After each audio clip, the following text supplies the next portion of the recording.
Aujourd'hui, j'avais envie de vous présenter, vous proposer un épisode que j'ai adoré enregistrer. C'est un épisode que j'ai enregistré avec Benjamin Legros, qui est le cofondateur de Unbottled, avec Sarah Pouchet.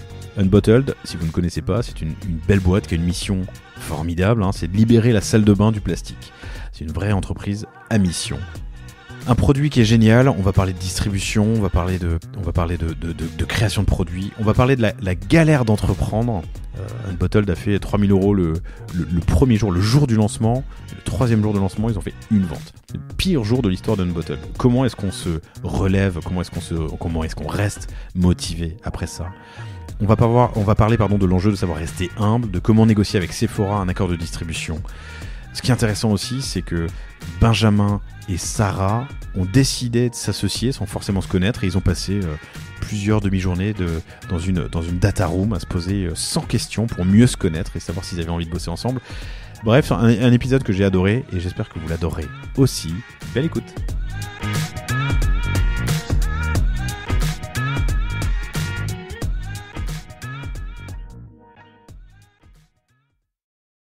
Bonjour à tous, je suis très heureux de vous retrouver pour ce nouvel épisode du panier. Je suis aujourd'hui avec Benjamin Legros, qui est le cofondateur avec Sarah Pouchet de Unbottled. Salut Benjamin, ça va bien? Salut Laurent, ça va Benjamin, Benji, Benjamin. Comme tu veux. Unbottled, vous connaissez certainement parce que ça cartonne. Mais tu nous décriras quand même ce que vous faites dans une seconde. Vous libérez la salle de bain, c'est votre mission. Et d'ailleurs, vous êtes entreprise à mission. Yes. Vous libérez la salle de bain du plastique. C'est ça. Unbottled, donc c'est une marque de cosmétiques solides qui, comme tu l'as dit, est une entreprise à mission. Et la mission d'Unbottled, c'est de libérer les salles de bain du plastique. Donc, pour libérer les salles de bain du plastique, il faut proposer évidemment des produits sans plastique, mais des produits sans plastique, donc des produits solides qui soient aussi bien que des produits en bouteille. Donc, aussi bien, c'est qui moussent autant, qui sentent très bon et qui soient super efficaces. Donc, mousser, voilà. Sentir bon, être efficace. Ouais. Ah, c'est un peu la promesse d'Unbottled et c'est un peu casser les idées reçues sur les produits solides. En gros, on vend pas du savon, on vend du shampoing, mais en format solide. Donc c'est quoi un shampoing solide? Un shampoing solide, c'est comme un shampoing en bouteille, mais en format solide. Donc c'est-à-dire comme un savon, il y a une base là, exactement. Ça ressemble à du savon, mais dedans en fait il y a pas de savon. Le savon, c'est une transformation naturelle, donc c'est une base lavande différente de ce qu'on a dans nos produits. Donc nous, c'est un pH beaucoup plus doux pour la peau et pour les cheveux, et surtout, ça mousse énormément et surtout, on prend du plaisir à les utiliser. C'est marrant, la mousse, c'est un produit marketing au final. La mousse en tant que telle, tu vois, il y a pas besoin de mousser pour laver. Il y a pas besoin, mais c'est tout le côté plaisir aussi. Ouais. Enfin, la mousse ne lave pas vraiment, mais c'est agréable, ça procure du plaisir. Okay. Exactement. Puis en fait, quand sous la douche, t'as envie d'avoir de la mousse. Alors je pense en avoir parlé avec le fondateur de Nidé, qui me disait effectivement que ça fait, lui il avait passé 20 ans dans les cosmétiques, c'était un vieux de la vieille, mais c'était un épisode passionnant que je vous recommande, chères auditrices, chers auditeurs, mais qui me disait que ouais, ça fait partie un acheteur qui prend un produit qui ne mousse pas, se dit merde, ce produit ne marche pas. Ouais, c'est ça, c'est des idées reçues et puis c'est le côté plaisir chez Unbottled, c'est hyper important. Vous avez, avec Sarah, commencé à imaginer Unbottled en septembre 2019. Vous avez lancé en juin 2020. Et j'ai reçu récemment. On l'a imaginé un peu, avant. Mais on a commencé à se mettre à 100% en septembre. Moi, à 100%, Sarah était déjà sur le projet depuis un petit bout de temps. Donc la vraie genèse du projet, c'est Sarah, et moi je l'ai rejoint un peu dans l'aventure. Elle cherchait un cofondateur, mais après on s'est mis à 100% dessus en septembre 2019. Et ça fera partie des sujets qu'on aborde, l'association, parce que c'est clé dans un lancement dans l'entrepreneuriat, trouver le bon cofondateur, savoir s'entourer, avoir des mentors, tu m'en parleras. Yes. Et vous cartonnez. J'ai reçu récemment Tim Dumain, qui est le fondateur de Big Blue, épisode aussi que je vous recommande parce qu'on apprend plein de choses sur la log et l'expérience post-achat, on va dire, qui était dithyrambique à votre sujet. Je crois que vous êtes arrivé chez eux avec 1000 commandes par mois, vous êtes à plus de 20 000 aujourd'hui, que vous avez dépassé en décembre. C'est ça. Gros carton. On vous connaît aussi parce que vous êtes passé dans une émission qui s'appelle Qui veut être mon associé. On parlera un peu marketing et du coup l'impact que ça a pu avoir sur les ventes. Ce que vous faisiez avant, ce que vous faites après. Vous venez de passer les 25 000 avis avec une note de 4,8 sur le site. C'est bien mis en avant. Évidemment, parce que ça vaut le coup de le mettre en avant avec une telle note. Tu m'en parleras.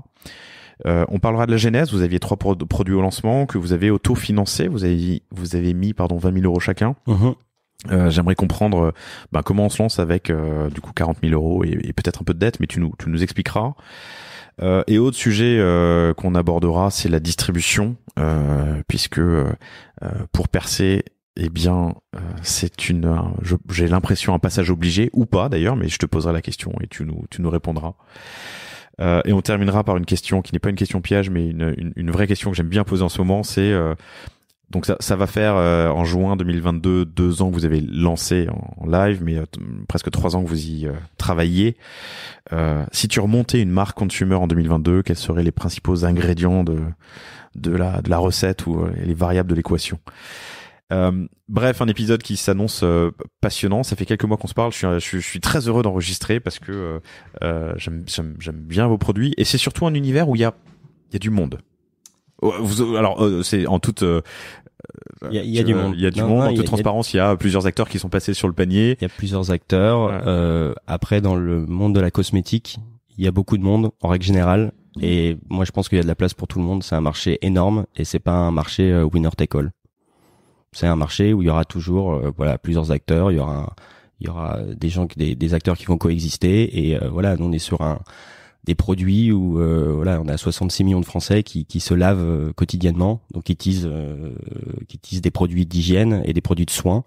Donc il y a de la place pour beaucoup d'acteurs et surtout il y a notamment de la place pour des acteurs qui veulent changer un peu les modes de consommation et la dynamique actuelle qui est pas forcément très vertueuse. Et je pense que c'est exactement ça qu'il faut dire, c'est que en plus la guerre elle est pas entre vous, disons les jeunes pousses, les startups du milieu, mais non, elle est la menace c'est les grands du secteur. Bien sûr. Installés. Et Après on se tire la bourre forcément sur les réseaux parce que on est un peu des startups nouvelle génération, on va communiquer plus sur les réseaux sociaux en paid par exemple en ads. Mais oui, la guerre la guerre, ça une guerre, la bataille du plastique en fait et plus il faut aller taper sur les gros qui sont partout et nous on a encore on est encore tout petits. Mais c'est bien ça mon point parce que je n'étais pas allé au bout de ma pensée, mais vous êtes tous contributeurs de ce changement sociétal qui est en train de s'opérer et c'est bien, et tu l'as dit, c'est inscrit dans vos pour vous, vous êtes entreprise à mission, c'est inscrit dans les statuts, vous voulez libérer la salle de bain du plastique, potentiellement la maison, j'y mène plus tard, mais tu nous le diras, et puis aider les gens à faire leur transition éco. C'est exactement ça, hein. Aider les gens et puis aussi aller chercher des gens qui consommaient déjà des produits solides et avec des produits qui sont un peu différents et un peu novateurs sur le marché. J'avais noté la taille du marché quelque part, mais je la retrouve pas. De mémoire, c'est quelques centaines de milliards par an. Ouais, c'est ça. Après, c'est compliqué parce que ça dépend ce que tu mets dans le marché. T'as le marché cosmétique, le marché du soin, le marché de l'hygiène. Mais oui, c'est des marchés. On parle en milliards d'euros. Vous avez été aussi, autre sujet qu'on abordera, mais d'ailleurs on va y venir, mais autofinancé pendant un bon bout de temps. Vous avez fait un petit tour de table fin de l'année dernière, fin 2021. Avec plaisir. Cool. Eh bien, bienvenue. Plein de sujets passionnants et surtout autre chose que je dois dire, j'adore votre plateforme de marque. On en parlera. L'univers, la charte. Tu me raconteras comment vous l'avez posé, mais je vous invite à aller voir si vous ne connaissez pas Unbottled. Pardon, je l'ai pas dit. Unbottled.co. C'est unbottled.co pour aller voir ce dont je parle. Bienvenue. Merci. En tout cas, je suis ravi d'être là et merci beaucoup pour l'invitation, Laurent. Raconte-moi du coup un peu cette genèse et cette rencontre avec Sarah. Alors, Sarah, en fait, je l'ai rencontrée quand je travaillais à Londres. Elle travaillait aussi à Londres. Donc, moi, j'ai travaillé 7 ans, un peu plus de 7 ans en finance. Sarah, elle aussi, bossait à Londres, mais plutôt dans l'industrie de la cosmétique. On se connaissait on avait des amis en commun. Et moi, je suis rentré en France avant elle pour monter ma société.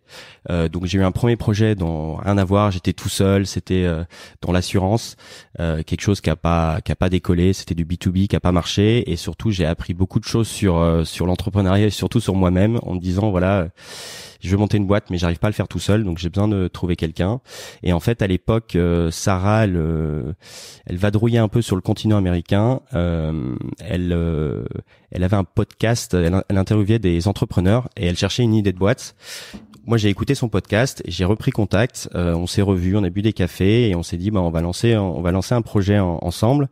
Et au début, on s'est dit, on va lancer un projet dans le B2B parce qu'on dit, voilà, le B2C, on connaît et c'est très dur, c'est hyper concurrentiel. Donc, faisons quelque chose qu'on ne connaît pas.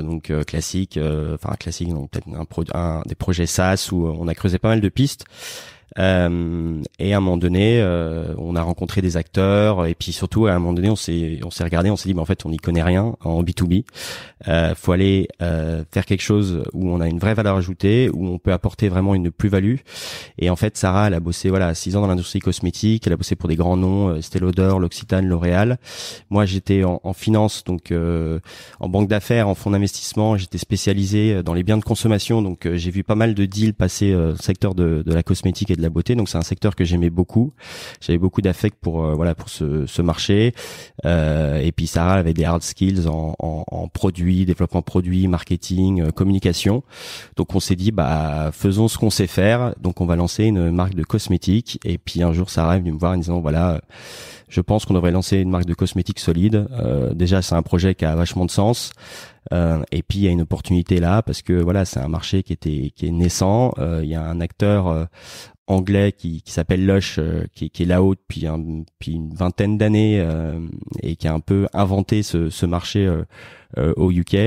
En France, il y avait déjà des acteurs, mais on se dit qu'on avait une place à prendre et donc on a commencé à bosser sur ce projet et puis T'étais en finance à Londres avant de rentrer sur ton projet précédent yes. Mais en finance t'étais tranquille. Pourquoi aller se frotter à la difficulté de l'entrepreneuriat? En fait, j'étais tranquille, mais j'étais pas forcément heureux. J'étais pas hyper épanoui, je pense, dans ce que je faisais. Surtout, en fait, c'est un métier où tu rencontres j'étais dans un fonds, t'appelles un fonds de growth capital, voire de VC, où on investissait dans des structures assez petites, donc on rencontrait beaucoup de management, les managers, les fondateurs. Et j'ai regardé de l'autre côté de la table et je me suis dit un jour pourquoi pas moi. Je voulais avoir ma propre structure et être beaucoup plus libre et surtout créer de la valeur et créer quelque chose et ça c'est ce qui m'a vraiment motivé. Et après oui, c'est pas facile, tu rentres en France, t'as plus de statut social, tu te mets un peu dans le dur, mais t'avais quitté ton job. T'avais démissionné. Ouais, j'ai démissionné, ouais. Donc t'as pas d'aide, Non, un peu de sous de côté, mais t'es à poil. Combien de temps l'association, c'est un sujet qui est critique. Je crois que c'est l'une des premières causes de mortalité en France, avant ou après le non-paiement de factures ou les retards de paiement de factures de certains fournisseurs, clients. Mais l'association, c'est vraiment critique et une association qui marche. Si ça vous arrive, chères auditrices, chers auditeurs, célébrez-la, cette association, parce que c'est suffisamment rare pour qu'on le dise. Vous avez mis combien de temps à vous tourner autour avec Sarah? C'est une bonne question parce que effectivement c'est un énorme risque. Je pense quand tu te lances dans une aventure avec quelqu'un que tu connais sans vraiment connaître, en fait on ne se connaît pas avec ça. En fait tu connais pas la personne. En fait une association c'est un mariage. T'es H24 ensemble. Tu t'es là dans les bons, dans les mauvais moments, et c'est dans les mauvais moments où tu te rends compte, tu te dis ça marche pas quoi. Et donc c'est un risque énorme. Donc c'était nous on a mis en place un peu un petit process où on a commencé à discuter, à voir déjà si on était câblés de la même manière. Après sur le papier on est quand même hyper complémentaires. Sarah elle est plutôt marketing produit, moi je suis plus business, je fais tout le reste autour.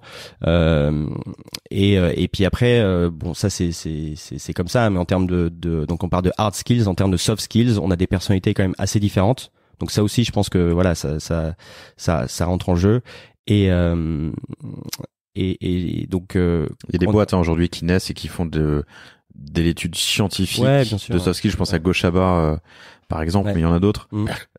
Hyper important. Et surtout en fait avant de lancer le projet, on allait chez Comet Meetings, que je recommande, qui est un super endroit à Paris, et on a loué 2 fois une salle, une demi-journée. et en fait, on a déroulé, on s'est posé chacun, on s'est posé 100 questions, zéro tabou, et on a déroulé. Et on s'est engueulé. On s'est engueulé 2 fois. Et après, une semaine après, que vous aviez préparé ces 100 questions? C'était les 100 mêmes? Non. Enfin, il y en chacun avait avait 100 ou chacun avait 50? Chacun avait 100. Ouais. Mais alors, il y avait des questions évidemment qui étaient redondantes. En ligne ou vraiment Non. T'as fait une liste? Ouais, il fait une liste. Enfin, en fait, tu vas t'associer avec cette personne. Quelles questions tu vas lui poser? Quelles sont tes valeurs? Qu'est-ce que tu veux faire? Qu'est-ce que tu veux faire dans 5 ans? Comment tu vois? Je sais pas. Comment tu vois la fin de l'organisation de la boîte? Qui sera président, qui sera directeur général, enfin tu sais, des questions, la répartition du capital, etc. Des questions pas forcément enfin faciles, mais en fait si tu te poses pas ces questions avant, je pense que down the road, si t'as ces problématiques plus tard, enfin c'est compliqué en fait. Et, je pense qu'il faut se fâcher avant de s'associer pour au moins savoir si tu sais de réconcilier. Je pense que c'est important. Tu te souviens sur quoi vous vous êtes fâché, ou vous étiez pas d'accord, en tout cas il y avait de la friction? C'était sur je pense au début la répartition des rôles, donc la partie un peu président, directeur général. Donc ça c'est une question d'ego, et en fait voilà, de facto tu te fâches dessus, pardon. Et après tu prends du recul et puis bah tu décides d'avancer. Et écoute, c'était une meilleure décision qu'on ait pu prendre, parce que ça marche très bien entre nous et on est très contents, et je pense que se poser ces questions, c'est hyper bénéfique pour n'importe quelle association. Il y a un écrit, il y a quelque chose? Non. Est-ce que la répartition du capital, tu peux en parler ou pas? La répartition du capital, ouais, elle a un tout petit peu plus que moi, un tout petit peu, parce que voilà, c'était les sujets des discussions, c'était pour avoir, en gros, pour quelqu'un qui a une golden share, en gros, qui un décisionnaire. Un décisionnaire. Ouais. C'est le 1% qui sépare du 50-50 par exemple. Ça après c'est ce qu'il y a écrit. Enfin c'est les statuts. C'est dans un tiroir. Le jour, je pense, où tu sors ce papier, c'est que t'es trop mort. tard. Ouais, t'es mort. Bien sûr. Et en fait, ce qui se passe dans la réalité en day to day, c'est chacun own ses sujets et chacun décide ses sujets, présente à l'autre sur les grosses décisions, et après voilà. Et en fait, je pense en l'état, c'est en fait, on a chacun un droit de veto sur n'importe quel sujet. C'est-à-dire si, c'est n'importe quoi, on veut lancer, Sarah veut lancer un produit, moi j'ai pas envie, ben on le lance pas. Si vous n'arrivez pas à tomber d'accord, ouais, si n'arrivez pas à te convaincre, toi, elle. Exactement. Ouais. Et en fait, mais ça c'est pas écrit, c'est comme ça. Mais c'est ça, et c'est en fait. Oui, mais c'est de l'intelligence de situation, oui, c'est du. Ouais. Ok. Après, en fait, c'est voilà, et je pense que dans beaucoup aussi peut-être d'associations, il y a des enjeux d'ego, des enjeux. C'est pas facile, hein, mais je pense aussi il faut. Et c'est une question, et les questions très importantes aussi, c'est questions de valeur. Comment t'es au quotidien, comment tu réfléchis, où est-ce que tu vas amener la boîte, et ça en fait avec ça on s'est vachement retrouvé là-dessus aussi. Déjà on avait des amis en commun, donc ça aide, donc on aime bien les mêmes personnes. T'as fait des ref calls? Non. Vous vous connaissiez suffisamment bien pour non, on n'a pas fait de ref call. Non, on y allait, voilà. Ouais. Bon, en même temps, sans question, une journée ensemble, enfin deux demi-journées pour s'engueuler, se connaître, c'est hyper intéressant. Savoir s'entourer. Quand on est manager, quand on manage, quand on pilote, c'est un peu la clé, quoi. Au-delà de cette association, au-delà de cette association, pardon, entre vous, j'ai du mal. Vous avez des mentors? Donc on est passé par Réseau Entreprendre, et en fait on a eu la chance de tomber sur Bastien Valenzi de Cabaya. Et en fait, l'associé d'Emilien Foiré, que vous pouvez écouter exactement sur le panier, super épisode. Ouais. Bah les mecs sont top, vraiment top. Ils sont brillants. Ils sont vraiment brillants. Et pragmatiques et tu vois, et logiques. Enfin, Enfin, ils doublent le chiffre d'affaires chaque année. Et on parle pas de petits chiffres d'affaires. Ouais, easy. Non, là ils viennent d'ouvrir 2 boutiques. Enfin, ils en ont 3, je crois, en tout. Mais ils viennent d'en ouvrir 2 encore là à Paris. Enfin, les mecs, ils déroulent, quoi. Ils sont très forts, et surtout, il a un mindset très très entrepreneur en fait. C'est Jean-Michel entrepreneur, Bastien. Et donc il est super il est de bons conseils, et puis il est passé par plein de situations, voilà, et il peut nous aiguiller, nous donner des conseils. Faites ci, faites ça. Après bon, c'est juste on va dire c'est un mentor, mais qui nous a vachement qui nous aide beaucoup. quelle est la part, je sais pas, c'est quantifiable du succès d'Unbottled, enfin du succès, en tout cas de la réussite jusqu'à présent d'Unbottled. Faudra, je sais pas, j'ai pas envie de le dire. Non, parce qu'après il va réclamer une partie du gâteau. Il a pas le droit, je crois, en plus, non, avec. Non, il a pas le droit. Bien, exactement. T'es bien renseigné. Trouver une associée, bien se connaître, les 100 questions, une après-midi ou 2 après-midi ensemble pour se taper dessus et bien se connaître et surtout aller dans la même direction. Vous allez dans la même direction? Le endgame, c'est le même? Oui. Ok. Libérer les salles de bain du plastique. Vous avez trouvé un endgame commun. Ouais, c'est le sens de. En fait, c'est le sens de la boîte. Et puis on se lève tous les matins. Bon, effectivement, c'est très vague, mais c'est une vraie mission. Et on est content d'aller tous les jours bosser chez Unbottled et puis vendre des produits solides à des gens qui consommaient des bouteilles en plastique avant. C'est génial, en fait. Formidable. Ensuite, ce lancement, il faut le financer. Yes. Comment est-ce que vous faites? Alors, le financement... Je crois l'avoir dit en intro, hein, mais en gros, vous mettez 20 000 euros chacun. Ouais, on a mis 20 000 euros chacun, ce qui est quand même une grosse somme. Donc, on a 40 000 euros. Donc, on rentre chez Réseau Entreprendre. Ça prend un peu plus de temps que prévu, mais on a 40 000 euros aussi de Réseau Entreprendre. Et après, on a un prêt bancaire de BNP Paribas. Donc, on a à peu près 150 000 euros pour lancer la boîte, mais le prêt bancaire en fait est débloqué 4 à 5 mois plus tard. Donc en fait, on a déjà fait 3 millions de ventes. Ouais, non, absolument pas du tout au début. Donc on part avec un petit budget, donc on se bootstrap, on lève pas d'argent. Et puis on y va quoi. En fait, on s'est dit. Et qu'est-ce qu'on fait avec cette somme alors? Qu'est-ce qu'on fait avec cette somme? Alors, là déjà, on finance la première production. L'air de rien, en fait, t'as ce qu'on appelle des MOQ qui sont assez élevés.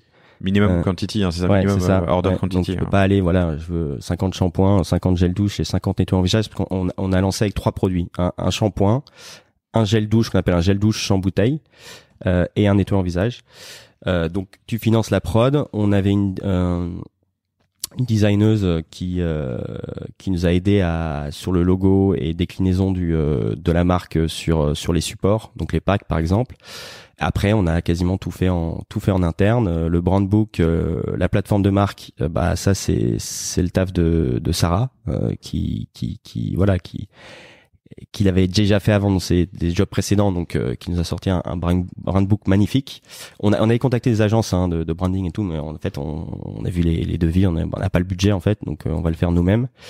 Et après parce que vous saviez faire. Parce qu'on savait faire. Ouais. Alors on peut tout faire soi-même. Il se trouve que là je trouve que c'est particulièrement réussi.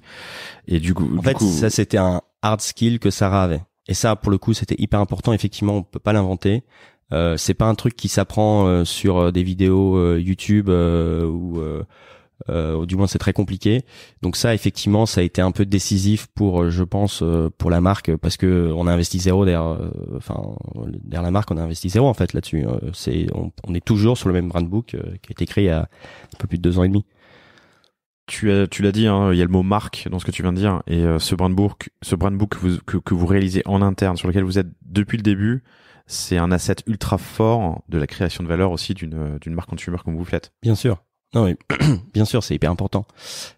Ça définit un peu.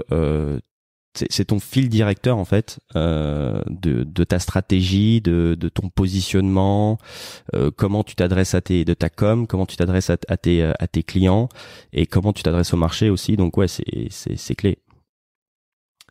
Brand Platform, la charte édito, le ton, c'est vous aussi en interne? Ouais, c'est nous en interne. Ouais. Le ton, on se voulait proche. En fait, on se voulait sérieux sans se prendre au sérieux. Donc, on a un petit brin d'humour, sans faire des blagues à la bigarre, bien sûr, mais un tout petit peu de second degré. Voilà, ça fait pas de mal à personne. Bon, on a arrêté un peu, on a toned down un peu sur le second degré, parce qu'il y avait des gens vraiment qui comprenaient plus, donc on allait un peu on n'est pas allé aussi loin que prévu.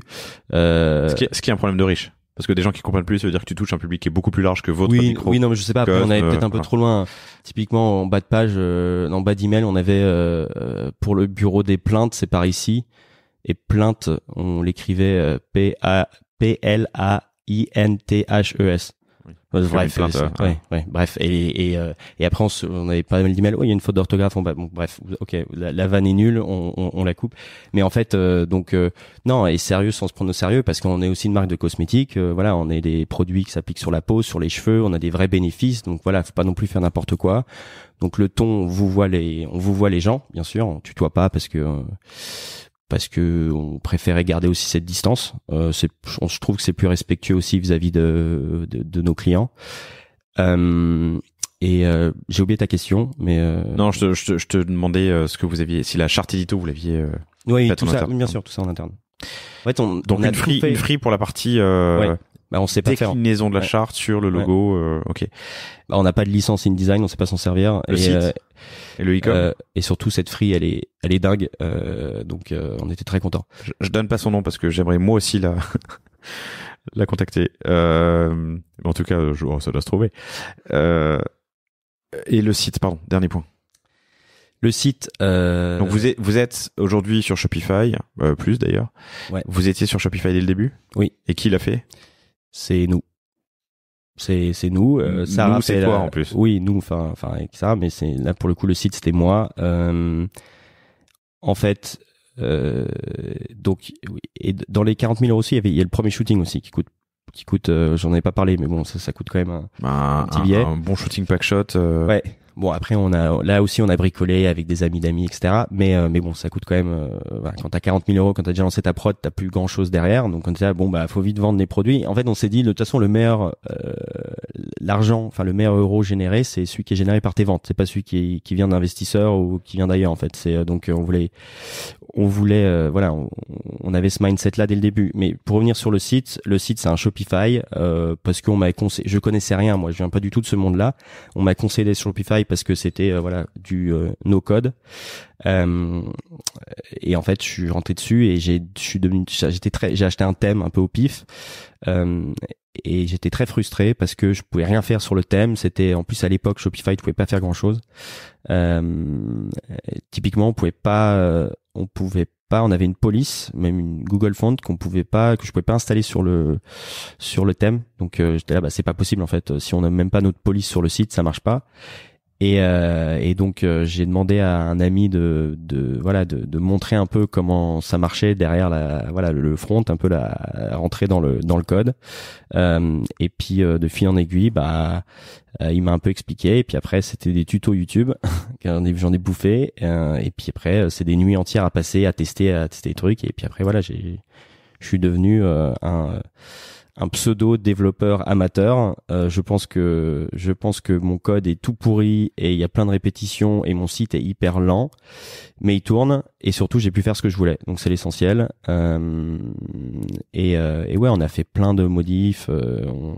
On allait loin sur le site, mais tu vois, on est très content. On a un super taux de conversion et ouais, après là, faut qu'on bosse dessus parce qu'il est pas parfait et je pense qu'on a accumulé une dette technique parce que avec 0 € investi derrière, c'est compliqué. Donc là, on va commencer à travailler dessus, mais là, il tourne et tout va bien. Mais c'est aussi la beauté de Shopify. La dette technique, on en parle de temps en temps sur le panier, c'est quelque chose qui est assez normal. C'est pas dû au CMS que vous utilisez, la plateforme que vous utilisez pour le e-com.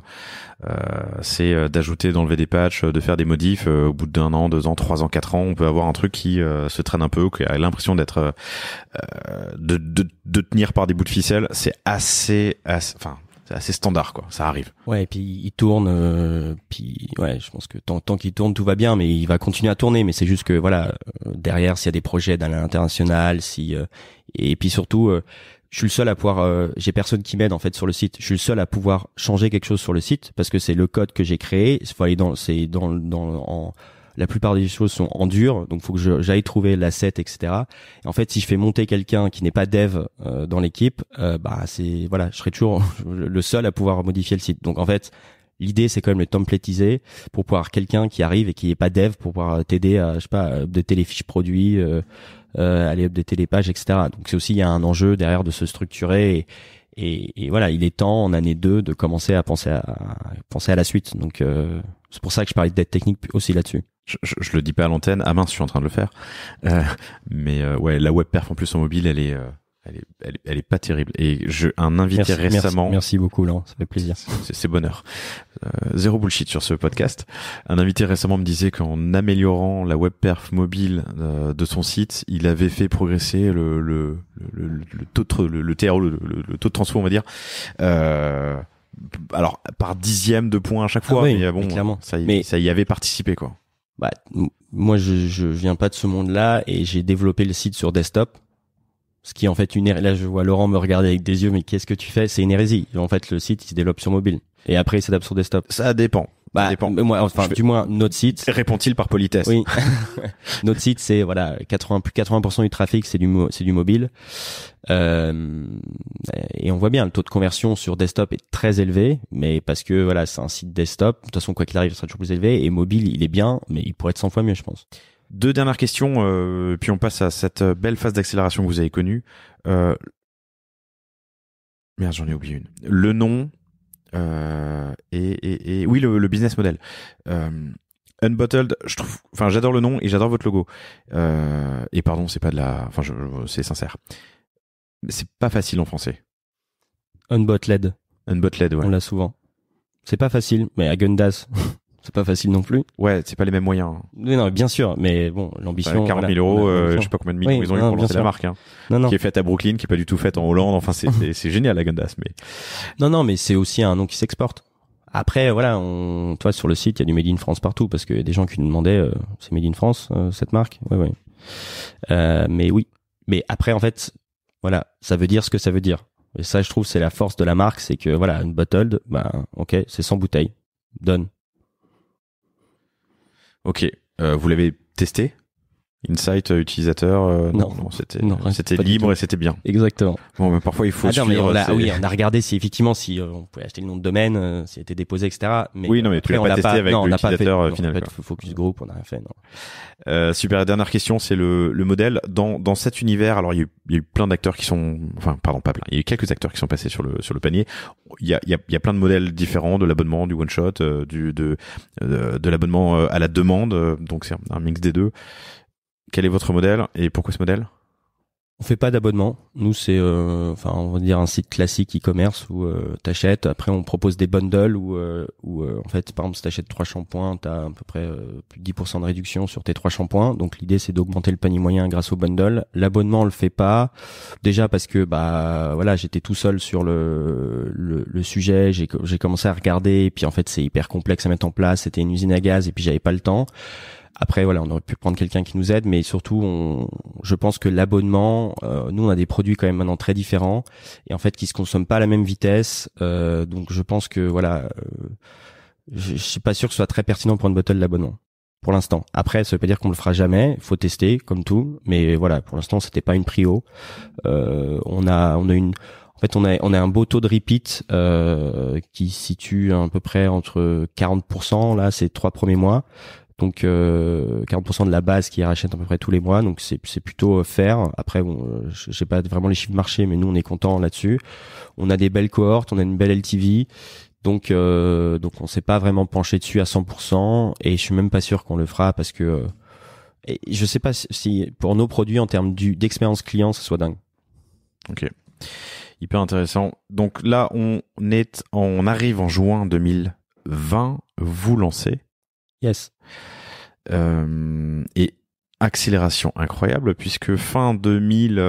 Accélération, mais au début c'était compliqué. Bah tu vas me raconter. Ouais. Je te raconte. Bah vas-y, raconte le lancement. Le lancement. Non, pardon, juste pour savoir où on arrive à la fin de cet échange qu'on va avoir dans les 10 prochaines minutes. Mais aujourd'hui, je l'ai dit, c'est un peu plus de 20 000 commandes par mois. Un chiffre que vous avez passé en décembre et qui est normalement une période forte, mais vous n'êtes pas redescendu en dessous depuis. Non. Donc c'est de la croissance. 600 000 produits écoulés. Je crois que si on cherche sur Internet, on peut trouver votre chiffre d'affaires que tu ne me diras pas ici, mais on parle de plusieurs millions l'année dernière. Tout ça en l'espace de, du coup, 1 an et demi, en gros. C'est ça, ouais. Juin 2020, ouais. fin 2021, début 2022, là où on enregistre. Plus de 1000 points de vente avec un incroyable partenaire qui est Sephora, ouais. Quelques concept stores. Depuis janvier cette année. Donc ça n'a pas toujours été facile, mais on arrivera à la fin de cette discussion au chiffre que je viens de donner. Raconte-moi. On a lancé en juin 2020. Premier jour, 3 000 €. 80%. Premier jour? Oui, ouais. mais c'est votre cercle, oui. le premier, c'est ça? Ok. 80% de Friends and Family. Deuxième jour, on est à 1 000 €. De là, yes, c'est bon, ça va rester à 1000, on est bien parti. Et troisième jour, on fait une vente. C'était le pire jour de l'histoire d'une bottle. Une vente. Et en fait, on faisait pas du tout de paid. On savait même, enfin, on n'avait pas les réflexes d'e-commerçant. Ce qu'on a fait, en fait, c'est qu'on n'a pas fait de Ulule, on n'a pas fait de crowdfunding. Parce qu'on voulait aller le plus rapidement possible sur le marché. Ce qu'on a fait, c'est qu'on a installé une landing sur notre site via un outil qui s'appelle Kickoff Labs pour récupérer les adresses email. Et en fait, in fine, je suis pas sûr que ce soit la meilleure stratégie parce que tu récupères beaucoup d'adresses email, mais c'est pas vraiment des gens qui achètent, c'est juste des gens qui sont là pour les concours, pour le discount, donc c'est pas vraiment l'audience la plus qualifiée. Et donc on avait très peu d'audience. Donc on bricolait à droite à gauche, on faisait pas encore d'ads à l'époque, on était qu'en organique, on avait un compte Insta qui avait voilà des milliers de followers, mais ça suffisait pas. Et donc voilà, on s'est regardé avec Sarah, on s'est dit bah il est peut-être temps de tester les ads. Donc on a commencé en interne comme d'hab, on a fait notre propre contenu. Sarah est devenue voilà, on a fait des calls avec des gens, encore une fois j'en parlerai, mais le réseau c'est hyper important, des gens type un call avec Emilien de Cabaya, voilà ce que devrait faire. Bastien ou Emilien? Emilien, okay, pour la partie ad c'était Emilien. Voilà ce que devrait faire, on l'a fait, ça marchait pas trop mal, et après rupture de stock pendant 2 mois. Donc t'avais écoulé tes 40 000 € ou 30 000 ou 20 000, je sais pas, de stock précommandé. On avait 6 000 produits au début. On a écoulé 6 000 produits. Et en fait, en combien de temps, du coup? En 2 mois. En fait, ce qui s'est passé, c'est que notre shampoing se fissurait et éclatait un peu sous la douche, donc ça faisait des petits grumeaux un peu partout. Donc on était là, waouh, qu'est-ce qui se passe? On a dû en fait changer un peu le procédé de fabrication, mais en fait ça a pris du temps, donc on était en rupture pendant 2 mois. Donc en fait on lance début août on est en rupture, et août, septembre, octobre, un peu plus de 2 mois on est en rupture, donc on fait des précommandes sur le site. Donc c'est pas des chiffres fous là, par mois je crois qu'on était à je sais pas entre 300 et 450 commandes par mois. Oui. Et t'as fait x100 quand même en 1 an et demi, quoi, mais enfin, du coup plus 1 an et demi, non. Et en fait, il se passait plein de choses. En logistique, on avait pris un ESAT parce qu'on voulait vraiment, enfin, on avait cet ADN dans le bottle, de faire du bien. Exactement, d'un point de vue social aussi. Et en fait, ESAT, pardon, c'est pas clair, ça fait longtemps qu'on n'a pas abordé le sujet mais c'est des lieux de réinsertion ou d'insertion d'handicapés et qui peuvent faire du packaging. Exactement. Voilà. Ouais. Là, c'était des handicapés et des anciens sans-abri en réinsertion. Et en fait, ça se passait pas bien parce qu'en fait, c'était des transferts de fichiers Excel. Enfin, c'était le bazar. Ils envoyaient les commandes 2 fois par semaine. Donc, les gens en face étaient frustrés. Donc, en fait, on s'est dit, on pourra pas scaler avec cet ESAT qu'on a réutilisé derrière pour des sujets un peu plus simples d'assemblage, mais pas d'expédition. Donc, après, là, on est passé chez Big Blue. En fait, on a eu 2 transitions. On est passé chez Big Blue et on est passé chez notre agence média actuelle. Et en fait, là, c'était en novembre. Donc, on a un peu surfé sur la période de Noël, la période cadeau et Black Friday. Et là, les ventes ont commencé un peu à décoller. Et c'est vraiment à partir de janvier, donc 2021, où ça a vraiment commencé enfin, on doublait, en monthly basis, on doublait, quoi. Et en fait, monthly basis, donc sur une période mensuelle, sur des périodes mensuelles, vous doubliez. Ouais. Donc tu commences l'année à combien de commandes par mois? L'année, on était à peu près à 1000. Donc tu fais x20 sur 12 mois. Comment? Déjà en fait, on a. Donc t'es passé chez Big Blue, mais ça t'apporte. Ça t'apporte du post, ça t'apporte, je pense, c'est de la réassurance aussi derrière en post purchase. Et puis ça, c'est de la rétention client. Après, et l'expérience aussi à la livraison était beaucoup plus courte, donc était beaucoup plus intéressante pour le client. Mais c'est pas ça qui te fait scaler en fait. Non, mais ça rassure, ça rajoute, et potentiellement ça fait du repeat. Exactement. Je pense que c'est aussi notre agence média, parce qu'ils ils ont bien dépensé le budget qu'on avait alloué pour ces sujets, et surtout, on avait un site qui convertissait bien, et puis Sarah a commencé à délivrer du contenu de fou, quoi, et du contenu qui marchait hyper bien, donc avec des ROS de ma boule, et puis je pense, voilà, ça c'est. Attends, qu'est-ce que t'appelles content alors dans ce cas? Des ads, des vidéos, des photos, surtout des vidéos qu'on poussait sur les plateformes Facebook, Insta, et en fait qui marchaient hyper bien. Et puis après on avait quand même du bon repeat, et je pense qu'il y a eu beaucoup de bouche à oreille. Et puis voilà, l'histoire a commencé comme ça. Et nous, je pense que ce qui nous a vraiment fait décoller, c'est qu'on a craqué les ads. Donc sur des ads, on était des killer ads, on était méga rentables, et ça marchait hyper bien. En 2021. Début 2021, ouais. On a commencé en novembre. Après, en fait, je pense qu'on surfait aussi sur la tendance un peu macro des gens qui veulent acheter à Noël. Mais en janvier, c'est là on a en fait, en janvier, on était en février, on a doublé le mois de janvier, et on était en rupture aussi. Ouais, parce qu'on a des problèmes d'appro, parce que ton temps d'appro, c'est combien? La pro, c'est 2 mois à peu près. Un peu, même maintenant c'est 4-5 mois. Ok. Et c'est du France, local, européen? Bien sûr. Non, tout France. Tout France. Made in France. Ouais. 4-5 mois pour la pro. Ouais. Il faut bien prévoir en ce moment, parce que les volumes, nous on a des volumes maintenant qui explosent. Surtout on a des étuis en carton, on va passer en carton recyclé. C'est des produits, c'est du matière première hyper demandée. Et devant toi, t'as les centrales d'achat des Danone, des Coca-Cola qui passent avant, qui rasent tout, parce qu'ils remplacent tout le plastique, qui rasent tout, et toi tu prends ce qui reste. Et donc t'es obligé d'aller maintenant, on fait des commandes, des énormes commandes de carton, de matières premières à plus de 6 mois. Ok. Et en fait, pas de produit fini de packaging. La matière première du packaging. La matière première, et après tout le produit fini est transformé chez notre partenaire dans le sud de la France. Ok. Il y a une autre matière première qui manque en 2021, enfin qui commence à manquer fin 2021, c'est les ads. Enfin, tu dis que vous accélérez sur l'année. Ouais. J'en parlais récemment avec un invité aussi qui me disait que bon, c'était formidable parce qu'en 2020, pendant le Covid, la plupart des gros acheteurs, annonceurs réduisent leur budget. Ça fait de la place et un appel d'air pour plein d'autres qui peuvent du coup faire de l'achat média digital ou même télé d'ailleurs pour pas cher. En 2021, tout le monde revient et les prix explosent. Vous l'avez senti? Oui. Fin 2020, en fait, on l'a senti, mais on est arrivé toujours à garder notre croissance rentable. Mais c'est vrai que surtout fin d'année, les CPM explosaient. Et là, début d'année, ils sont descendus un peu. Donc les coûts de diffusion sur les plateformes, ouais, on l'a senti. Ouais. On l'a senti, mais nous, en fait, on est né pendant le Covid. Donc on n'a pas eu d'avant Covid. On a eu un après Covid comme tout le monde. Enfin, s'il y a un après. Mais on n'a pas, voilà, et on n'a pas vraiment souffert en fait. Mais après, oui, comme tout le monde, on est face à des coûts d'acquisition qui augmentent, et donc après, faut gérer, voilà, faut le gérer, et puis surtout, ça nous oblige à être de plus en plus performants en ads. Donc une accélération en partie grâce aux ads. On reviendra aussi sur le mix marketing après. La gamme produits. Vous avez lancé avec 3 produits, hein. Tu m'as dit shampoing, savon et soin visage, c'est ça? La gamme produit augmente. Vous êtes maintenant gel douche.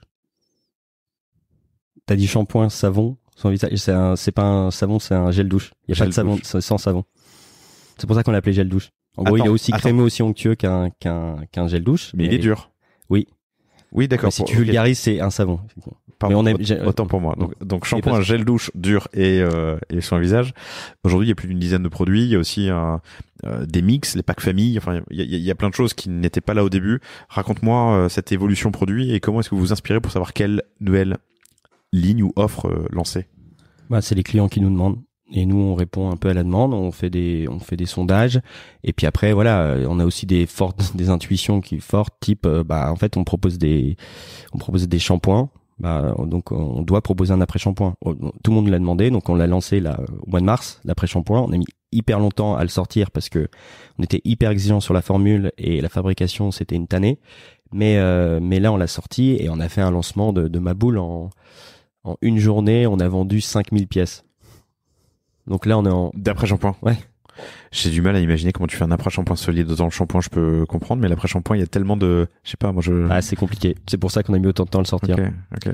Non, et après, 5000 ventes sur la première journée. Non, c'était un super lancement, on était hyper contents.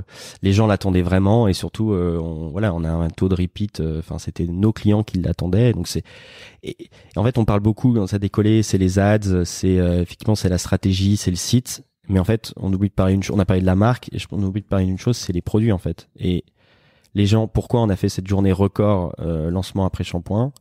Parce que les gens utilisent nos produits, réachètent et kiffent quoi. En fait, il y a plein de gens qui disent on a 25 000 avis sur le site, on les a pas pour rien. Les gens en fait, c'est un effet waouh quand ils utilisent nos produits. Ça mousse, ça sent bon, ça marche. 25 000 avis à 4.8. Enfin, Oui. Les avis, c'est. J'allais la poser plus tard, mais du coup, je la pose maintenant. Comment est-ce que tu lances un nouveau produit? Vous en avez lancé du coup 7 à peu près, enfin je sais pas, quelques-uns en tout cas sur l'année. Alors ça c'est. Est-ce que t'as une routine? Activer la base, les réseaux sociaux. Alors oui, tu vas dans le lancement d'un pur mur sur l'après-shampoing. Comment tu fais pour faire 5000 ventes le premier jour? On fait du teasing. On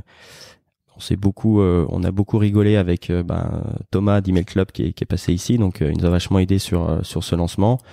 On a fait du teasing par email. On a poussé les typeforms pour de l'inscription sur des précommandes. En gros, ce qu'on a fait, c'est qu'on a lancé l'après-shampoing notre base 3 heures avant de le mettre en ligne. De le mettre en ligne, enfin publiquement, sachant que les quantités étaient limitées. Les quantités étaient tellement limitées qu'on était en rupture de stock. Le samedi soir, on était en rupture de stock. Et en fait, tu l'as lancé quand, pardon? On a lancé le 4 mars. Quel jour? Un vendredi. Un vendredi. Ouais. Tu lances des produits le vendredi. Ouais, c'est pas dingue. Et je sais plus. Et donc le samedi, tu étais en rupture de stock. On l'a lancé le vendredi parce qu'on était en flux tendu avec la prod. Ok. T'actives ta base, des typeforms pour s'inscrire. Et tu l'actives 3 heures avant, donc tu donnes un sentiment de FOMO. Exactement. Et puis surtout, tu t'en parles avant. Mais surtout, en fait, il y a pas de secret. Les gens l'attendaient. Enfin, tu l'actives, en fait, tu t'informes. C'est là, faut que les gens, soient au courant. Mais les gens l'attendaient. Donc, en fait. Où est-ce qu'ils t'ont dit? Comment est-ce qu'ils t'ont dit qu'ils attendaient qu'ils se voulaient ce produit? Tu vas sur les commentaires Insta, ils t'envoient des DM, les gens nous laissent des messages d'amour sur le site. Ils nous écrivent beaucoup. Ils nous donnent plein de conseils. Enfin, on a une communauté hyper bienveillante. Et en fait, je pense que sur des produits comme ça, engagés, une marque engagée, des produits, sans plastique, qui veulent un peu changer le monde. Les gens en fait sont beaucoup plus réceptifs. Ouais, réceptifs et surtout sont une communauté beaucoup plus engagée qui commande, qui like, qui défend la marque quand elle se fait attaquer. C'est assez impressionnant. Et donc les gens parlent. Est-ce que là tu fais référence à qui va être mon associé? Comment ça? Quand tu dis ils te défendent quand la marque se fait chahuter? Non, mais là on a une on se fait le passage était peut-être pas à l'auteur des espérances, mais après en termes de notoriété pour la marque, c'était super. Et puis surtout, on est resté droit dans nos bottes. On y reviendra. Et de toute façon, c'est pas vraiment le sujet.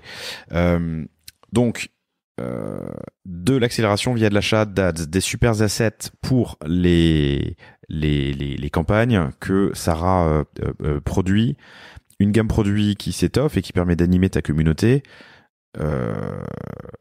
Je reviens sur cette croissance de 1 à 20, en gros, de 1000 à 20 000 produits par mois sur l'année 2021. La distribution, ou pas encore? La distribution en physique? Ouais. Alors, parce qu'à ce stade, quand est-ce que vous ne vendez plus que en ligne? On avait des pharmacies à l'époque. On avait à peu près 200 pharmacies. Comment tu rentres dans un réseau de 200 pharmacies? Avec des commerciaux freelance. T'as des commerciaux freelance Unbottled qui aiment la marque, et les pharmaciens leur demandent des produits un peu plus dans l'air du temps, plus écolo, parce que la plupart des marques un peu tradies en pharmacie c'est pas vraiment ça, de plus en plus. Donc on lance avec ces commerciaux. Et puis comment tu les trouves? Des contacts, des gens qui nous présentent, qui disent tiens je suis en pharmacie, tu es comment? Tiens je connais un tel, tu me mets en contact et on discute. Donc on avait fait pharmacie et puis on a arrêté. On a arrêté parce qu'on n'était pas content de l'image de marque, on le trouvait dégradée en pharmacie. Les pharmaciens les mettaient pas forcément au prix au prix retail du site, donc un peu moins cher. Et en fait, et ça t'impose surtout une gymnastique qui est un peu différente, parce qu'avant t'as ton produit, ton packshot, une fiche produit sur ton Shopify. Là, il faut un peu de PLV, un peu de mise en avant. Et puis en fait, on était deux. On a été deux avec Sarah chez Unbottled. Donc on avait quelqu'un qui nous a rejoint en free service client plus tôt.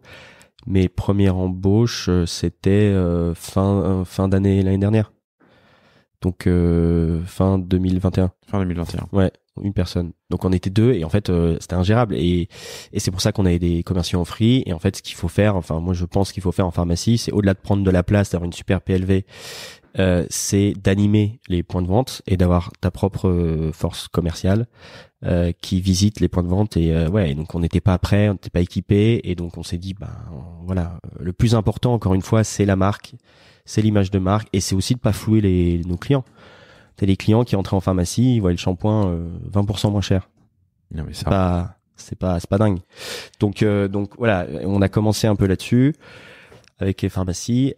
Alors avec 200 pharmacies sur Paris et Île-de-France en proportion, peut-être pas en valeur, qu'est-ce que ça représente par rapport à tes ventes? Ouais, c'est pas beaucoup parce que c'est. On parle de quelques pourcents ou quand même on dépasse la dizaine? Non, on dépasse pas du tout la dizaine. Non, donc c'est finalement beaucoup d'efforts pour.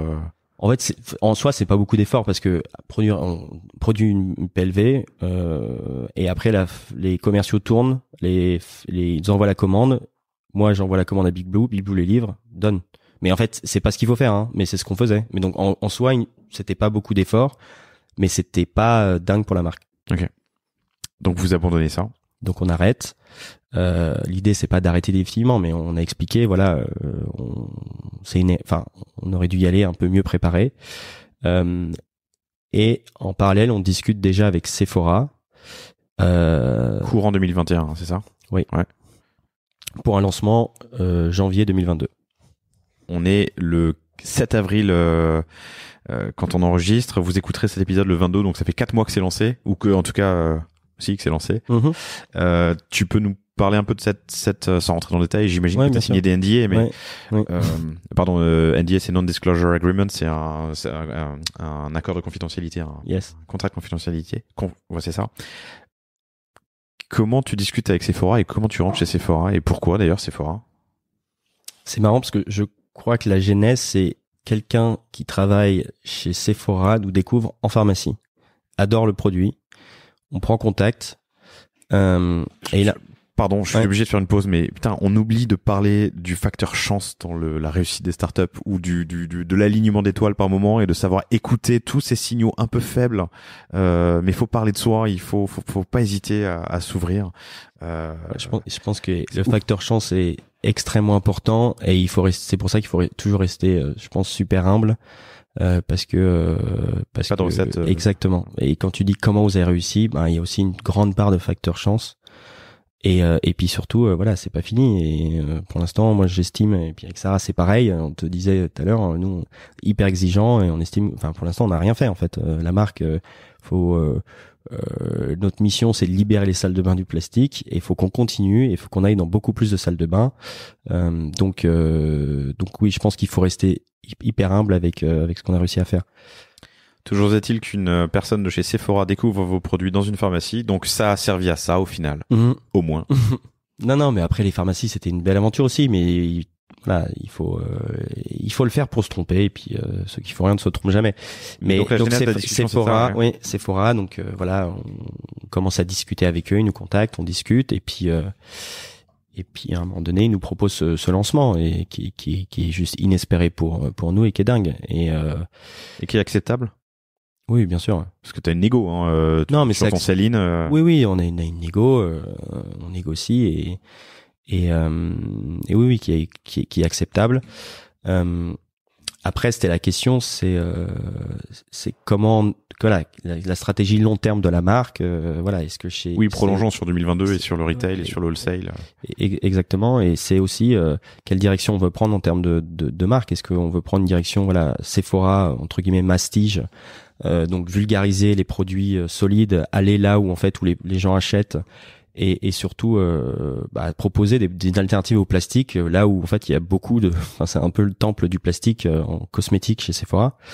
Voilà, soit on fait ça, soit on décide de continuer de faire avec des indépendants. Donc voilà, c'était un choix très dur. Et on a décidé de follow-up avec Sephora et on ne regrette pas un seul instant. C'est super et de voir nos produits sur leurs étagères, c'est dingue. 1000 points de vente. Ouais, 1000 donc 16 pays, 14 pays pardon. Vous étiez déjà à l'international en 2021 en ligne, en DTC? La Belgique, ça compte? Oui, bien sûr que ça compte, évidemment. La Belgique compte énormément. Non, mais pour mais c'est francophone et c'est assez simple. Oui, voilà. Pardon, t'as dit un truc, t'as dit mastige, juste pour qu'on soit clair. Mastige, c'est un mélange de mass, comme mass produced, et prestige, mastige. C'est pas évident pour tout le monde. Oui, bien sûr. Donc 16 pays, 1000 points de vente, grâce à, ou en partie avec en tout cas Sephora. C'est un beau pari de leur part. Parce que il arrive souvent que j'ai des marques qui passent et qui me disent on est dans tel ou tel point de vente Sephora en test pendant 6 mois. On est hyper reconnaissant parce qu'on pensait qu'on allait dans 10 Sephora Paris qu'on testait et après au bout de 6 mois on regardait le sell out, donc ce qu'on vend effectivement en magasin chez eux. Donc ce qui tourne sur leur étagère, ce qui est le plus important en fait en retail, en distribution. Et en fait ils ont proposé 1000 points de vente, mais voilà. Faut les animer après ces points de vente. C'est le plus important. Encore une fois, c'est le sell-out. Donc il faut briefer les former les équipes Sephora et il faut dépenser un petit budget quand même derrière aussi pour faire tourner les produits chez eux. Ok. Tu as, j'imagine, travaillé avec eux du coup sur des perspectives de croissance et de vente, parce que tu peux pas dire à Sephora du jour au lendemain que t'as plus de produits, qu'il faut attendre 5 mois. Ah oui, non, mais là sur des process de supply, de logistique, c'était un sujet. Après, en fait, on faisait beaucoup de chiffres. Enfin, on fait beaucoup de chiffres en e-commerce, donc on a du stock. Et maintenant, on a beaucoup de stock. En fait, on a été aussi vacciné contre la rupture de stock. On a eu 2 grosses ruptures de stock. C'est hyper frustrant. Et je pense que tu perds énormément c'est sûr, tu perds énormément de ventes. Donc voilà, on a un peu changé en tant que, on était gestionnaire de bons pères de famille. Maintenant, voilà, on allait un peu plus fort sur le stock et ce qui est aussi le nerf de la guerre. Donc, voilà, les problèmes d'approche chez Sephora, oui, faut la rupture de stock, voilà, c'est après t'es noté aussi chez Sephora en termes d'opération. Donc, t'es noté en interne, oui. Okay. C'est ça. T'as des conseils en prenant un peu de hauteur, un peu de recul sur cette phase de négociation, disons, avec Sephora, que ce soit Sephora ou un autre, mais qu'est-ce que t'as appris, qu'est-ce que t'aurais pu faire mieux, qu'est-ce que t'as fait bien selon toi? Je pense les conseils, c'est de poser des questions aux gens qui sont passés par là et de savoir, en fait, les négociations, faut savoir insister sur un point et lâcher sur d'autres, et aussi d'être smart en fait. Voilà, il y a des concessions à faire dans les deux camps, mais après ça s'est très bien passé honnêtement. Et puis in fine, en fait, c'est beaucoup d'humains. Sephora, c'est des gens en face aussi qui consomment nos produits, qui aimaient bien la marque, qui aimaient bien la mission. Donc voilà, c'est pas du tout des négociations un peu difficile. C'est pas la centrale d'achat d'une grande marque de distrib. Non, pas du tout. Ils sont hyper conciliants. Ils ont vraiment fait des pas vers nous et en fait, voilà, ils savent très bien qu'on est une petite marque et en face, c'est pas L'Oréal, quoi. Donc, il y a un truc qu'on réalise quand on lève des fonds. Alors toi, en l'occurrence, t'avais passé 7 ans dans la finance, mais quand on lève des fonds, on a en face de soi des gars qui font ça toute la journée, depuis des années, alors que nous, lever des fonds, nous entrepreneurs, pardon, lever des fonds, on le fait 3 fois dans notre vie. Quand on le fait. Et puis c'est souvent des moments, très très importants pour la société. Hyper structurant. Parfois c'est du make or break. C'est clé, quoi. Voilà. Donc je pense que ce que tu viens de dire là, c'est hyper important. Quand c'est la première fois qu'on fait quelque chose et qu'on a en face de soi des gens qui le font toute la journée et régulièrement, comme négocier un accord de distrib avec Sephora. S'entourer, demander, en parler, c'est hyper important. Oui, bien sûr. Ça paraît évident, mais bon, voilà. Non, et puis c'est pas trop rentrer dans le détail parce que les contrats Sephora sont énormes. Donc oui, c'est facile d'aller prendre une armée d'avocats, de les relire, de faire des markups, aller shooter les markups, les envoyer à Sephora. Mais je pense que c'est l'énergie perdue parce que in fine, Sephora, voilà, c'est LVMH. S'ils veulent te sortir du jour au lendemain, ils te sortent du jour au lendemain. Ton contrat, il a aucune valeur. Si jamais si jamais t'as des litiges avec Sephora, t'as perdu en fait. T'as perdu, t'as pas le cash, t'as pas l'énergie, t'as pas le cash temps. ni le temps. Mais oui. Donc en fait, faut juste être pragmatique, faut avancer et voilà, wait and see, quoi. On a un peu parlé de marketing, mais j'aimerais quand même que tu y revenir, surtout sur quelques points. Tu m'as dit que t'as 40% de repeat. Oui. Quel est ton calcul? 40% de repeat, sur les 3, 6, 12 derniers mois, c'est quoi? C'est le reporting Shopify. 40%. Non, mais c'est 40%, c'est la base de clientes existantes qui rachètent. 40% de la base rachète tous les mois. 40%? Non. Si? 40% de ta base. Donc de tes, c'est pas 40% de la base, c'est sur un chiffre d'affaires mensuel. Il y a 40% qui de sont ce chiffre d'affaires qui viennent des acheteurs qui ont déjà acheté. Mais avec quelle fréquence? Ils ont acheté, au cours des combien derniers mois, si tu veux, c'est ça ma question. Ils achètent, c'est à peu près, la fréquence d'achat, c'est 65 jours. 2 mois, donc, c'est ça, pour acheter. Et 40% du business, c'est fait par des clients existants. Oui. C'est génial. Non, mais c'est un bon... Alors, ça veut dire plein de choses. Un, que vous travaillez bien la base, et que deux, que les produits sont peut-être bons. Peut-être. Ouais. Non, mais je pense que je le dis avec un grand sourire. Non, bien sûr. Mais je pense que oui, la base est bien travaillée, et les produits sont bons. Enfin, les produits plaisent, en fait.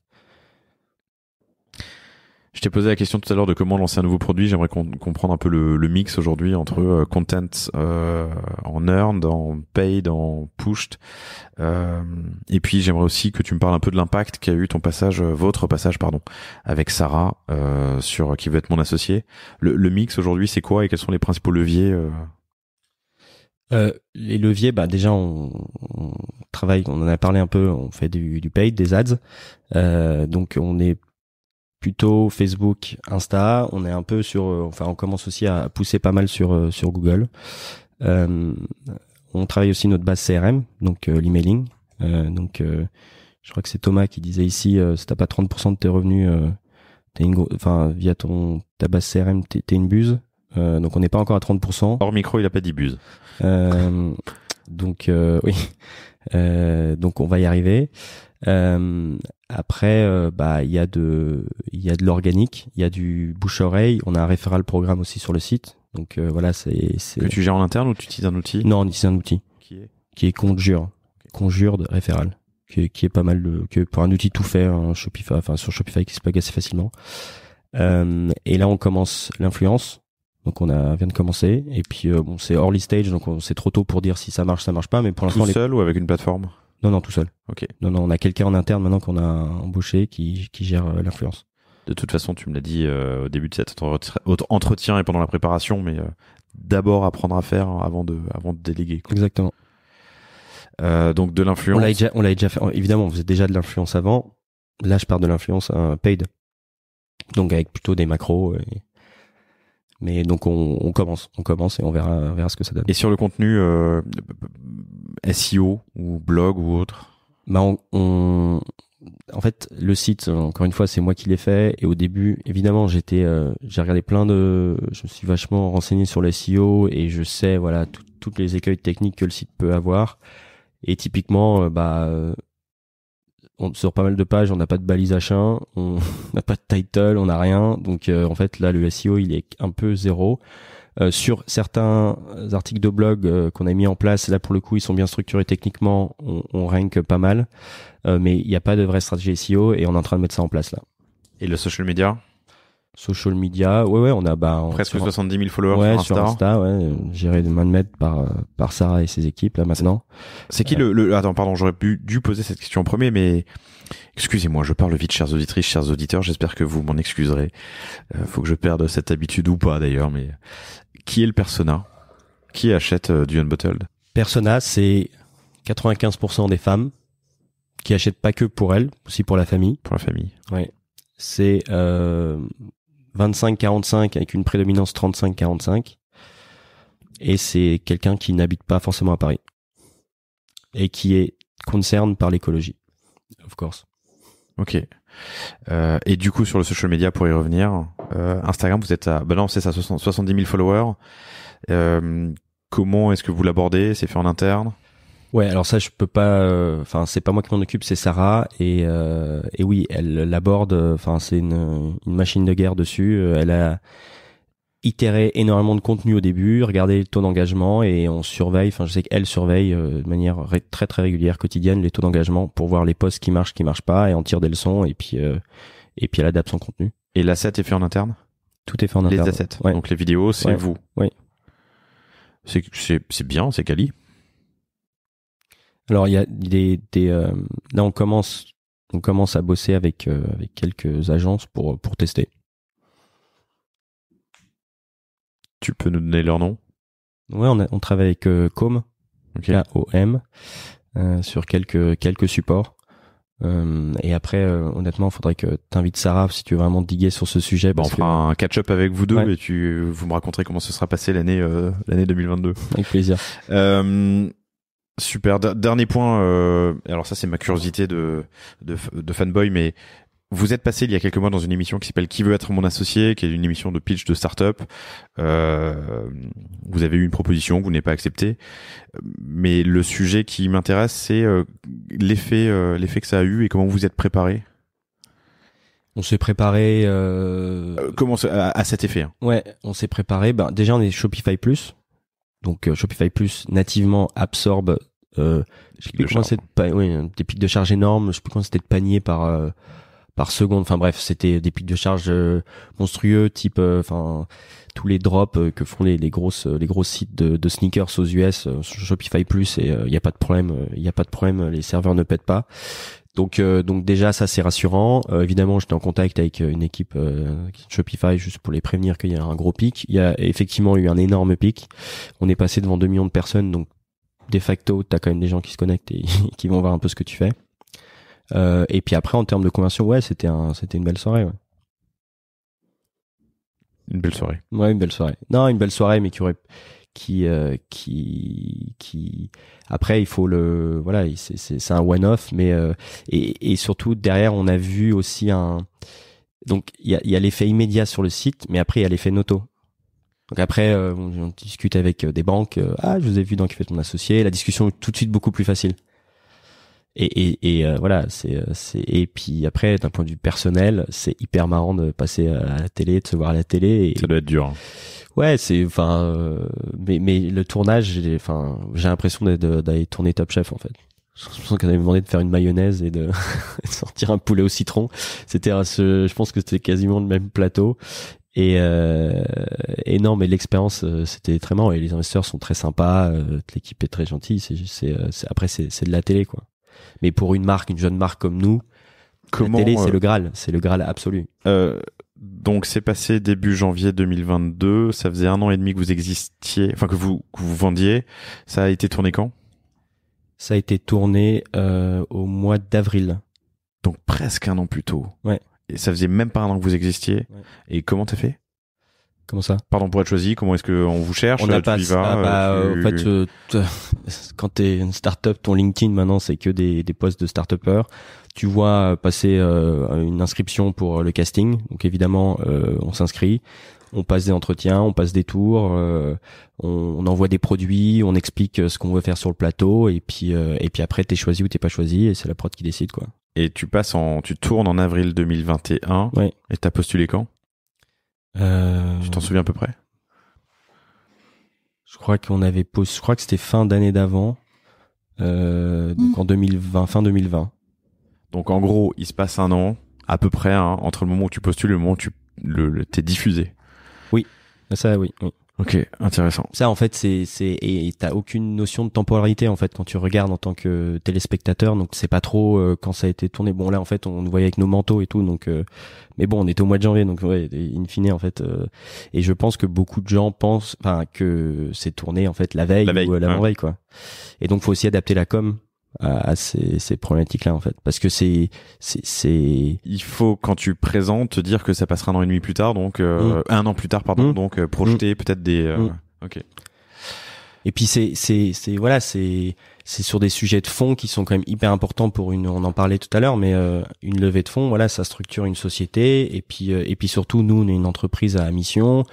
Voilà, on se doit aussi d'être transparent aussi sur notre communication là-dessus, donc et on l'a été sur l'émission. On nous a proposé On a fait une offre, ils nous ont fait une contre-offre qu'on a refusée parce que on trouvait que voilà, ils étaient trop gourmands et ils voulaient 20% du capital, ce qu'on trouve énorme, et surtout on voulait garder l'indépendance.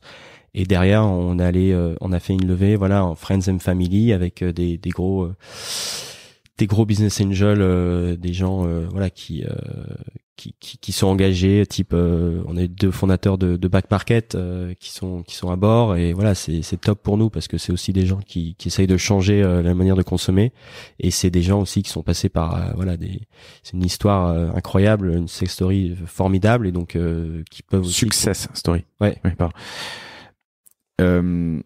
T'as sélectionné tes investisseurs un peu sur leur valeur et leur ouais, bien sûr, alignement. Ouais. Okay. C'est important. C'est un problème de riche de pouvoir sélectionner ses investisseurs. C'est bien. Oui, après, oui, bien sûr. Mais c'est une petite base, et puis surtout j'ai sélectionné voilà, c'était beaucoup de friends et un peu de famille qui est rentré aussi, donc c'est facile. Sur la tech, on en a un peu parlé, vous êtes sur Shopify Plus, tu m'as parlé de Big Blue sur la partie log, tu travailles avec Email Club qui est un épisode passionnant avec son fondateur Thomas que je vous recommande, chères auditrices, chers auditeurs, où il raconte comment faire 30% de ses ventes via l'email. Est-ce qu'il y a des outils dont tu ne peux pas te passer? Est-ce qu'il y a un outil dont tu ne peux pas te passer que j'ai pas cité là? On a parlé de Klaviyo? Non, mais tu peux peut-être rapidement. 2 outils que j'utilise au quotidien, en fait maintenant qu'Email Club utilise beaucoup plus que moi, c'est Klaviyo, et puis après l'outil tech de Big Blue, hein. Ça je peux pas en passer, en fait, toute la log est là, tout est dedans en fait. Donc ça pour le coup, ouais, je peux pas en passer. Bon, très bien. Big Blue qui se trouve être le sponsor du podcast. Tim est passé il y a quelques mois, ça n'a rien à voir. Je suis pas rémunéré pour. Il est pas rémunéré, voilà, sur ça. Cool. Écoute, c'est passionnant, le temps file. En fait, on a parlé beaucoup plus longtemps que prévu. Il y avait un point que je voulais voir sur la direction d'entreprise de pilotage, mais tu sais quoi, on fera ça dans un catch-up. Je voudrais te poser une dernière question pour terminer cet enregistrement. Si tu te relançais, donc ça va faire 3 ans maintenant que vous avez réfléchi, que vous avez commencé à réfléchir. Ouais, je suis 2 ans et demi. Ouais. Ça fait. La boîte aura 2 ans en juin. Ça fera 2 ans que vous êtes live et que vous vendez. Si tu te relançais en 2022, qu'est-ce que tu ferais pareil? Qu'est-ce que tu referais pas? Comment lancer une marque consumer en 2022? Je veux dire quelque chose qui va paraître extravagant. Utiliser Shopify, être aligné avec ses valeurs de la marque, et avoir le meilleur produit du marché. Parce que tu parles le meilleur marketing du monde, là où tu gagnes vraiment d'argent, c'est quand les gens reviennent et rachètent chez toi, et c'est les repeats qui va vraiment te faire gagner de l'argent. Donc si ton produit est extraordinaire, les gens vont continuer à en acheter. Ça me paraît très bien. On va s'arrêter là-dessus. Benjamin, merci infiniment pour ton temps. C'était passionnant. C'est ton premier podcast? Non, c'est ton deuxième. Le premier, tu l'as fait ouais. Une interview téléphone, c'est ça? Ou en tout cas en visio, ouais, pardon. Ouais. C'est ton premier podcast en live. J'espère, chers auditeurs, que cet épisode vous a plu, et toi aussi. C'était super, merci beaucoup Laurent. Merci à toi, c'était passionnant, c'est une très belle marque, unbottled.co, et vous pouvez retrouver Benjamin et Sarah sur LinkedIn, Benjamin Legros et Sarah Pouchet, Pouchet, si vous avez d'autres questions. Merci infiniment pour ton temps, c'était top. Merci beaucoup Laurent. Et chères auditrices, chers auditeurs, je vous souhaite une excellente journée, je vous dis à bientôt. Salut!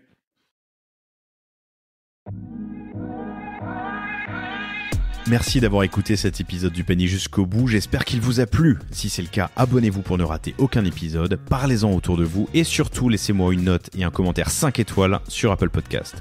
N'hésitez pas non plus à le partager à chacun de vos amis dans le business, chaque nouvel auditeur est une victoire.